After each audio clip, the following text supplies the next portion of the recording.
Morning all my dear student. आज में हम लोग प्लाज्मा का स्टडी करेंगे। स्टार्ट करते हैं। यह रुधिर का निर्जीव द्रव होता है जिसमें सजीव कोशिकाएं तैरती हैं। ये क्या होता है? प्लाज्मा जो होता है वो रुधिर का निर्जीव पार्ट होता है जिसमें क्या होती हैं? सजीव कोशिकाएं तैरती रहती हैं। ठीक है।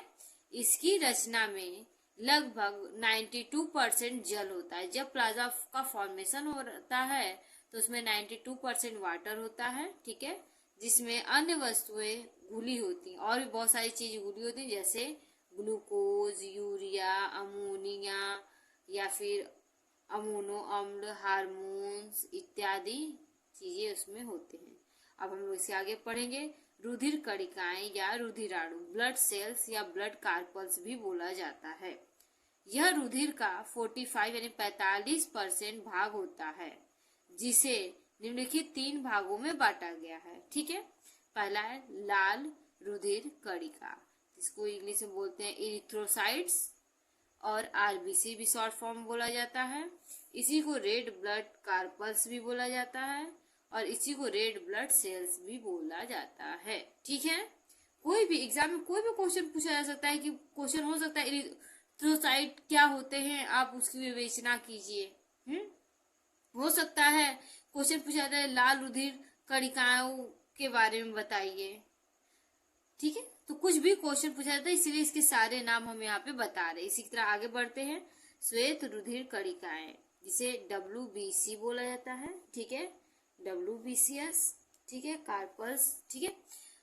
व्हाइट ब्लड कार्पल्स बोला जाता है, उसी को व्हाइट ब्लड सेल्स भी बोला जाता है। ल्यूकोसाइट्स। देखिए ये और ये वाले नाम बहुत इंपॉर्टेंट है। यहाँ पर इरिथ्रोसाइट्स, यहाँ पे ल्यूकोसाइट्स। ठीक है। ल्यूकोसाइट्स क्वेश्चन ऐसे आ सकता है। ल्यूकोसाइट से आप क्या समझते हैं? हाँ, ल्यूकोसाइट की विवेचना कीजिए या ल्यूकोसाइट का वर्णन कीजिए या ल्यूकोसाइट को बताइए। ठीक है।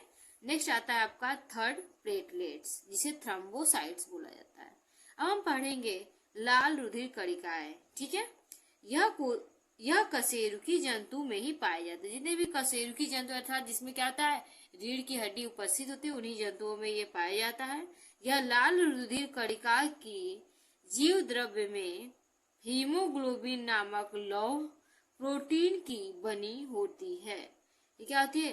लाल रुधिर कणिका जो का जीव द्रव्य होता है उसमें हीमोग्लोबिन नामक लौह प्रोटीन का क्या होता है, फॉर्मेशन करके उसमें बना होता है। मनुष्य में लाल रुधिर कणिकाएं छोटी यानी बहुत छोटी छोटी केंद्रक रहित अर्थात इसमें केंद्रक पाए जाते हैं। डिस्क की भांति, डिस्क में लाइक छोटी थाली आप देख सकते हो वैसा थोड़ा सा। ठीक है। या छोटी कटोरी की तरह दोनों ओर से चपटी होती है, यानी दोनों ओर से क्या होती है, चिपटी हुई होती है। ओके। अब हम आगे पढ़ेंगे।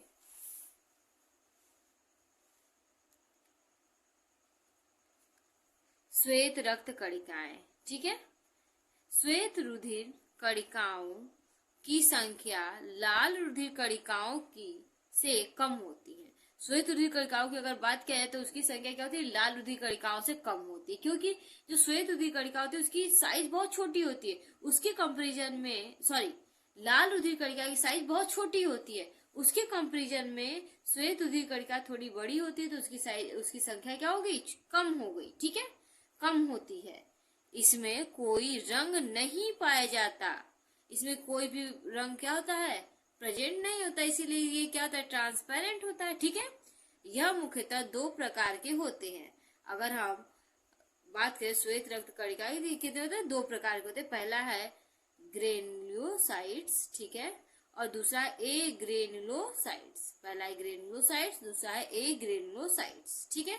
इसके आगे आपको इसमें भी बहुत सारे पार्ट होते हैं, इसको बताया जाएगा आगे क्लास में। ठीक है। इसके बाद हम पढ़ेंगे प्लेटलेट्स। ठीक है। प्लेटलेट्स को थ्रोम्बोसाइट्स या क्लॉटिंग सेल भी कहता है।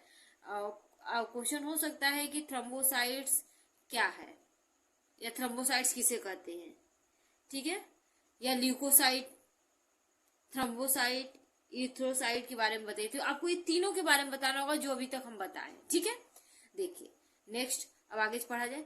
ये केवल स्तनियों के रुधिर में पाया जाता है। जो थ्रोम्बोसाइट्स होता है ये क्या होता है, जो भी मैमल्स होते हैं उनके बॉडी के रुधिर में ही पाया जाता है। ये अति सूक्ष्म, संकुचनशील, गोल तथा केंद्रक रहित होता है। ये क्या होता है, बहुत छोटे छोटे, काफी सेंसिटिव, गोल आकार में तथा केंद्रक पाया इसमें जाता है, केंद्र रहित में पाया जाता है इसमें। ये घाव के स्थान पर रुधिर को जमा करके थक्का बना देता है। ये जहाँ घाव होता है वहां पे क्या होता है, चोट लग गया या कट गया तो वहां पे क्या होता है, रुधिर को जमा देता है, जमाने कार्य करता है, जम जाता है तो क्या होता है, ब्लीडिंग क्या होती है, कम हो जाती है और वो घाव धीमे धीमे पूजने लगता है। अगर इसी की कमी हो गई, यानी प्लेटलेट्स की आपकी बॉडी में कमी हो गई तो कहीं कट गया तो ब्लीडिंग नहीं रुकेगा, यानी रक्त का स्राव लगातार होता रहेगा और जिससे अंततः इंसान की मृत्यु भी हो सकती है। तो जो ये प्लेटलेट्स है बहुत ज्यादा जरूरी है हमारी बॉडी के लिए। आपको ये तीनों समझ में आया होगा, हमें ऐसा आशा करते हैं। ठीक है, अब नेक्स्ट वीडियो में हम आपके रुधिर के कार्य लेकर आएंगे। ओके।